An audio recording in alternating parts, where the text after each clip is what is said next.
अगर किसी देश को आगे बढ़ाना है या उसे ऊंचाइयों पे जाना है तो उसका सबसे अच्छा माध्यम होता है उस देश के लोगों को शिक्षित बनाओ, एजुकेट बनाओ। लेकिन भारत में क्या चल रहा है, अगर आपको ऊंचाइयों पे जाना है तो पैसे कमाओ, फिर चाहे पेपर लीक कराना पड़े या जनता पे लाठी बरसाना पड़े या फिर जीएसटी या अनेक तरह के टैक्स लगाने पड़े या देश में महंगाई बढ़ाना पड़े। आज भारत में 7 सालों में 70 से ज़्यादा एग्ज़ाम लीक हुए।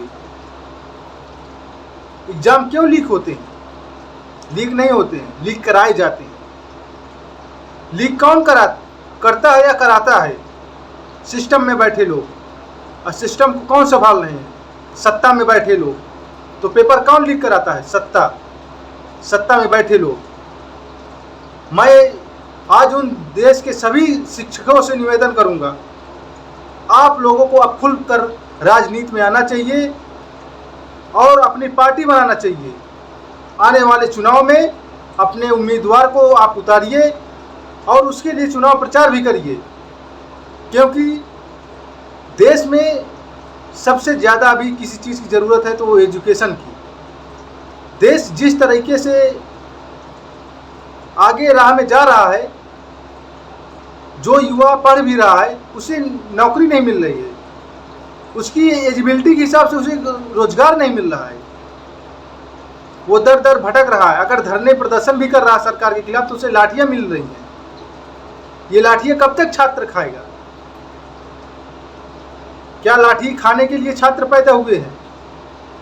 ये सत्ता में अनपढ़ बैठे गंवार लोग एजुकेशन पॉलिसी बनाते हैं। ये कैसी पॉलिसी बनाएंगे? पेपर जब लीक होता है तो मंत्रियों का जवाब आता है कि क्या हुआ, जो हुआ ठीक हुआ, आगे हो जाएगा। मैं निवेदन करूंगा उन सभी टीचरों से कि आप एक बार जरूर सोचें और देश के आगामी चुनाव में आप राजनीति में कदम जरूर रखें, क्योंकि जब तक आप जैसे शिक्षित लोग राजनीति में नहीं आएंगे तब तक देश का उत्थान होने वाला नहीं है।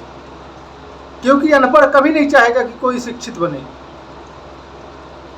क्योंकि कुछ ऐसे वर्चस्ववादी लोग सत्ता में बैठे हुए हैं जो चाह ही नहीं रहे कि जो गरीब तबले का लोग हैं, जो गरीबी से जूझ रहे हैं, वो कभी पढ़कर हमारे सामने बैठे। अगर इस पे लोग धरना प्रदर्शन कर रहे हैं तो उस पे लाठियां हो रही बरस रही हैं।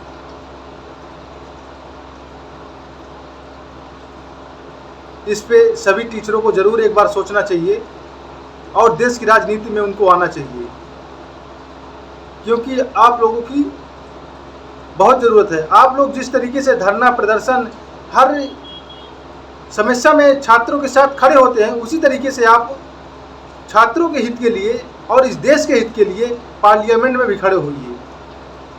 जब तक आप पार्लियामेंट में नहीं होंगे तब तक यहाँ की समस्या हल होने वाली नहीं है। आपको राजनीति में आना ही होगा।